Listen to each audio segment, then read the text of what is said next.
ঢাকায় সিনেমার জনপ্রিয় অভিনেত্রী তমা মির্জা অভিনয় ক্যারিয়ারের ব্যস্ত সময়ের মধ্যে সম্প্রতি কর্পোরেট জগতে পা রেখেছেন। তিনি যোগ দিয়েছেন একটি বেসরকারি ব্যাংকে। আর এই খবর প্রকাশের পর থেকে সামাজিক যোগাযোগ মাধ্যমে শুরু হয়েছে আলোচনা ও মিশ্র প্রতিক্রিয়া। অভিনয়ের পাশাপাশি তমা মির্জার এই নতুন পেশাগত উদ্যোগ নিয়ে অনেকে প্রশ্ন তুললেও তার পাশে দাঁড়িয়েছেন জনপ্রিয় অভিনেত্রী আসনা হাবিব ভাবনা।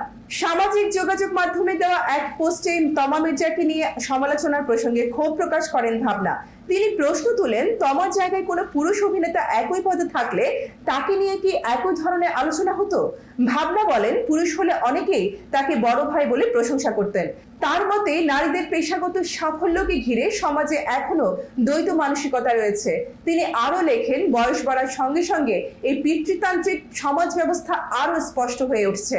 ভাবনার বক্তব্য, একজন নারী শুধু অভিনয় নয়, একই সঙ্গে ব্যবসা, চাকরি, ছবি আঁকা, গান লেখা কিংবা পরিবার সবকিছুই সামলাতে পারেন। নারীদের সক্ষমতাকে ছোট করে দেখার মানসিকতা থেকে বেরিয়ে আসার আহ্বান জানান তিনি। তমা মির্জার ব্যাংকে যোগদানের বিষয়টি নিয়ে আলোচনা চললেও বিষয়টি যে নারীর পেশাগত স্বাধীনতা ও বহুমুখী ক্যারিয়ারের নিয়ে নতুন করে বিতর্কের জন্ম দিয়েছে তা একেবারেই স্পষ্ট।